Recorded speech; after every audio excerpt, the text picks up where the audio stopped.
Ladies and gentlemen, the moment you begin to awaken, something shifts within you. And the world feels it too. Your silence speaks louder than their ego. Your peace unsettles their chaos. Spiritual awakening is not a path of applause. It is a mirror, reflecting truth, stripping illusions. And when others are not ready to face the truth, your very presence becomes uncomfortable. Not because you harm them, but because your light exposes the shadows they cling to. You see, there's something rather peculiar that happens when you begin to wake up. When you stop playing the game quite so seriously, when you see through the great cosmic joke of it all, you become, how shall I put it, inconvenient. You become an irritation to those who are still fast asleep, still clutching desperately to their roles, their masks, their carefully constructed sense of who they think they are. It's not that you're trying to bother anyone. Quite the opposite. You're simply being. You're breathing. You're walking through life with a certain lightness, a certain freedom. But that very freedom, that very peace you carry, it disturbs something in others. It rattles their cages. And they don't even know why. Have you noticed this? You walk into a room perfectly calm, perfectly friendly, and someone looks at you as if you've just insulted their entire family. You haven't said a word. You haven't done anything wrong. But your very presence seems to set off some invisible alarm in their nervous system. What's happening here? Why does your peace make them so uncomfortable? Why does your refusal to play the social games cause such strange reactions? Well, let me tell you what's really going on. When you awaken, when you see through the illusion of the separate self, when you stop identifying with the ego and all its desperate demands, you become a mirror. And mirrors, as you know, can be terribly uncomfortable things. They show people what they don't want to see. Not because you're judging them, not because you're trying to make them feel bad, but simply because you exist in a different way now. You're not playing by the old rules. And that makes the ego in others very, very nervous. So let's talk about the 5 ways people's egos will react to your awakening. Not so you can feel superior, mind you. That would just be your own ego sneaking back in through the side door. But so you can understand what's happening. So you can respond with compassion instead of confusion. So you can continue to walk your path without being thrown off by these reactions. When you stop defending yourself, when you stop justifying your choices, when you simply say no without a paragraph of reasons, something strange happens. People get upset. They demand explanations. They want you to prove that you have a good reason for living the way you live. You see, the ego loves to judge. It loves to evaluate, to measure, to determine whether someone else's choices meet its approval. And when you refuse to play this game, when you don't offer your life up for inspection, the ego feels robbed. It feels as though you're being rude, unfair, even arrogant. But here's the thing. You don't owe anyone an explanation for your existence. You don't need permission to be. You don't have to justify your peace, your choices, your way of moving through the world. When you're asleep, you probably spent enormous amounts of energy trying to make others understand you, trying to prove that you were living correctly. But now you've seen through that trap. You've realized that no amount of explaining will satisfy the ego's hunger for control. So what happens? People get irritated. They accuse you of thinking you're better than them. They say you've become distant, cold, difficult to reach. But you haven't changed in the way they think. You simply stopped performing. You stopped auditioning for a role in their drama. And the beautiful thing is, you don't need to argue about it. You don't need to defend your refusal to defend yourself. You simply smile, perhaps, and go about your business, like water flowing around a rock. The rock can complain all it wants, but the water just keeps flowing. Number 2, they will test you to see if you're real. This is a curious one. When people sense that you've found something, some kind of peace or clarity they haven't found, they often can't resist testing it. It's like when you tell someone you're not bothered by something, and they immediately try to bother you about that very thing. They poke, they prod, They say things designed to get a reaction. Why do they do this? Because the ego in them wants to prove that you're just pretending. It wants to show that underneath your calm exterior, you're just as anxious, just as reactive, just as trapped as they are. If they can get you to break, to lose your composure, to snake back at them, then they can dismiss what you represent. They can go back to sleep feeling justified. You might find people bringing up old arguments, mentioning things they know used to upset you, creating situations designed to push your buttons. A colleague at work might suddenly start criticizing everything you do. A family member might bring up that one topic they know always started fights. A friend might make comments about how you've changed, how you're not fun anymore, how you take yourself too seriously, or not seriously enough. And here's what's marvelous about this. If you react, if you get defensive or angry or upset, their ego wins. It gets to say, see, I knew it, you're not really at peace, you're just putting on an act. But if you don't react, if you remain calm and present, their ego gets even more irritated. Because now it can't dismiss you. Now it has to face the possibility that what you have might be real. So what do? You let them test. You let them poke and prod, not because you're trying to prove anything, but because you genuinely aren't bothered anymore. You've seen through the dream. You know that their testing is just their own fear speaking, their own ego trying to protect itself from the possibility of change. Number 3, they will gossip and create stories about you. When you stop participating in the constant drama of social life, when you stop gossiping, stop complaining, stop playing the games of alliance and betrayal, something interesting happens.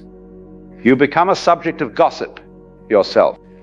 People will create stories about you. They'll say you think you're better than everyone else. They'll say you've become strange, disconnected, too spiritual, not grounded. They'll wonder what's wrong with you, what happened to make you so different. And they'll discuss all of this behind your back, weaving theories and explanations for your behavior. Why does this happen? Because the ego needs to make sense of things. When someone steps outside the usual patterns, the ego in others becomes uncomfortable.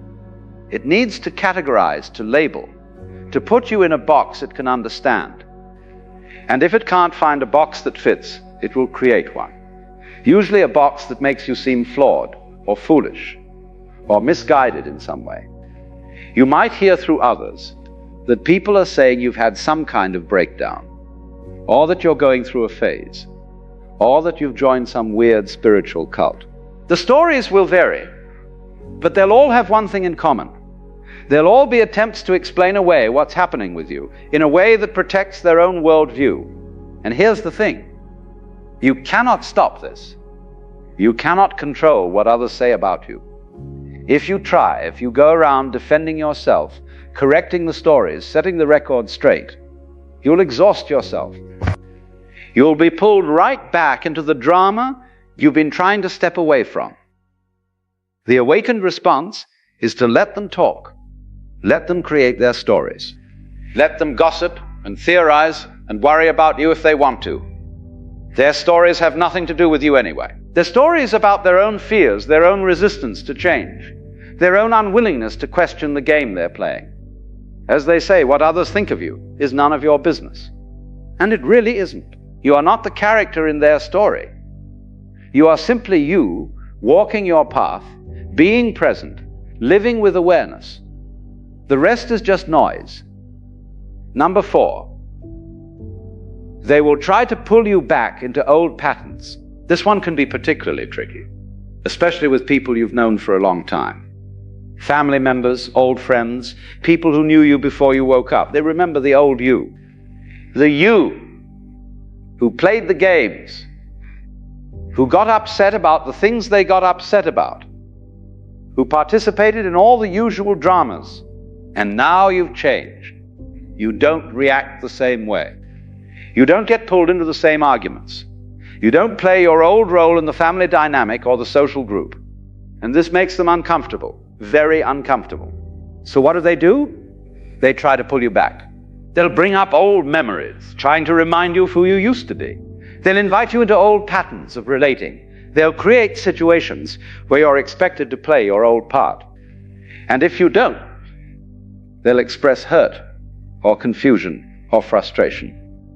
A mother might say, "You used to tell me everything what happened." A friend might complain that you're not the same person anymore, that you've lost your sense of humor, that you're no fun. A sibling might accuse you of thinking you're too good for the family now. It suggests that maybe others could change too. And that's a frightening thought for the ego. Change means uncertainty. Change means the comfortable patterns might not hold. So they resist your transformation by trying to make you the same person you used to be, but you can't go back. Even if you wanted to, you couldn't. Once you've seen through the illusion, once you've tasted real freedom, the old ways of being feel like costumes that no longer fit. You can love these people. You can be kind to them. You can spend time with them. But you cannot pretend to be someone you're not anymore just to make them comfortable. So what do? You remain present. You remain loving. But you don't take the bait. When they try to pull you into an old argument, you don't argue. When they try to make you feel guilty for changing, you don't defend yourself. You simply are who you are now, and you trust that either they'll adjust to this new way of relating, or they won't. And either way, you continue on your path. Number 5, they will feel uncomfortable in your presence. This is perhaps the most subtle and the most powerful reaction. When you've awakened, when you're no longer identified with the ego and all its games, your very presence becomes uncomfortable for those who are still deeply asleep. It's not that you're doing anything wrong. It's not that you're judging them or looking down on them or trying to make them feel bad. In fact, you might be more tamed, more present, more genuinely interested in them than you ever were before, but something about your energy, your way of being, makes them squirm. Why? Because consciousness is contagious.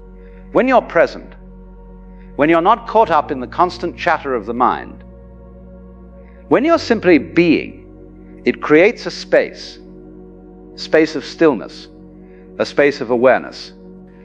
And in that space, other people's ego chatter becomes suddenly very loud to them. They become aware, even if just slightly, of the noise in their own heads.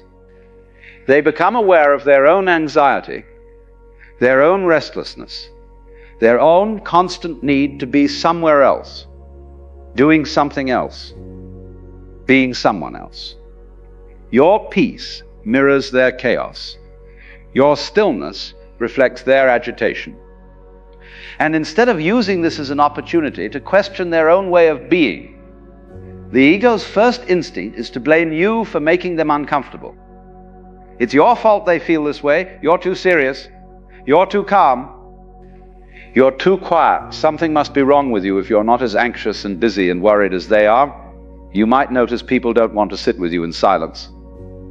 They fill every gap with chatter. They ask you what you're thinking, what's wrong, why you're so quiet. They interpret your presence as judgment when it's simply presence. They project onto you their own discomfort with stillness, with silence, with simply being. And here's the beautiful paradox. The very thing that makes them uncomfortable, your awakened presence, is exactly what they need. Your stillness invites them to be still. Your peace offers them the possibility of peace. Your freedom shows them that freedom is possible. But the ego resists this invitation with everything it has, because accepting it means death to the ego. It means letting go of all the games, all the stories, all the desperate attempts to prove its existence. So some people will simply avoid you. They'll make excuses not to spend time with you. They'll drift away from your life. And that's okay. You cannot force anyone to wake up. You cannot drag them into awareness. All you can do is be who you are and trust that those who are ready will be drawn to what you represent. Others might accuse you of being judgmental, even though you're not judging them at all. They feel judged simply by being in the presence of someone who's not playing the game anymore. Your very existence questions their choices. even though you're not saying a word about their choices. This is projection. They judge themselves and then project that judgment onto you. The awakened response is compassion, because you remember what it was like to be asleep. You remember the constant anxiety, the need to defend yourself, the exhausting game of trying to be somebody.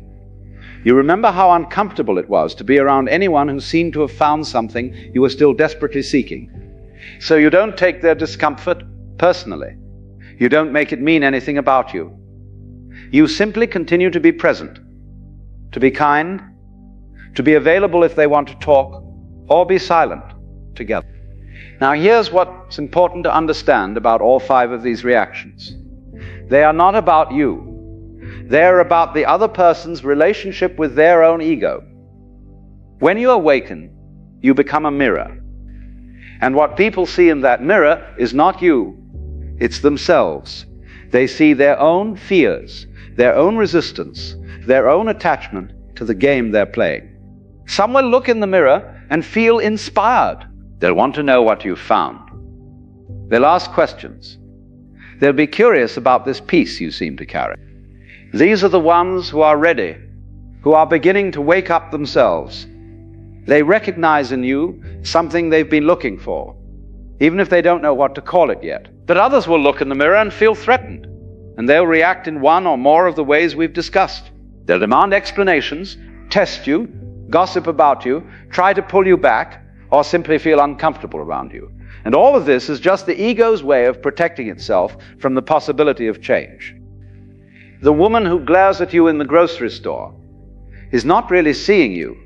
She's seeing her own discomfort reflected back at her. The colleague who constantly criticizes you is not really responding to what you do. He's responding to what your way of being says about his way of being. The family member who accuses you of thinking you're better than everyone is not really talking about you. They're talking about their own insecurity, their own fear of change. Second, you remain compassionate because you know that being asleep is suffering. You know what it's like to be trapped in the ego's games, to feel that constant low-grade anxiety, to always be defending yourself against some imagined threat. So when people react to you in these ways, you see it for what it is.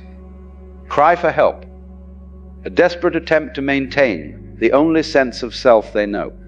Third, you don't dim your light to make others comfortable. This is crucial. You might be tempted, out of kindness, to go back to playing some of the old games, to pretend you're still asleep, just to fit in, just to avoid making waves. But this doesn't serve anyone. Your light, your awakened presence, is a gift to the world, even when it makes people uncomfortable, especially when it makes people uncomfortable, because that discomfort is the first step toward questioning, toward waking up. Fourth, you trust the process. You understand that awakening is not something you can give to anyone else. They have to find it themselves. Your job is not to wake anyone up. Your job is simply to be awake yourself. And in being awake, in living from that place of presence and peace, you offer a possibility. You show that another way is available. What others do with that possibility is up to them. And fifth, you keep your sense of humor about the whole thing. 'Cause really, isn't it rather funny? The great cosmic joke of it all. Here we are, consciousness pretending to be separate individuals, egos fighting with other egos, all of us forgetting that we're the same thing, looking at itself through different eyes. When you see this, when you really get the joke, you can't help but laugh. Not at others, but with them, because we're all in this ridiculous play together. You see, the irritation people feel is not a problem to be solved. It's part of the process. It's part of how awakening spreads. One person wakes up, and their presence creates ripples. Some people surf those ripples toward their own awakening. Others resist them, build walls against them, pretend they don't feel them, But the ripples continue. The presence continues. The light continues to shine. And here's the final secret. The more you stop caring about these reactions, the more effective your presence becomes. When you're trying to prove something, trying to convince others, trying to make them see, you're still caught in the ego game. But when you simply are, when you live your life with presence and peace without any agenda, without any need for others to understand or approve, that's when the real magic happens. Because then you're not playing the game at all. You're not trying to win. You're not defending yourself. You're not even trying to wake anyone up. You're just being. And being is the most powerful thing in the world.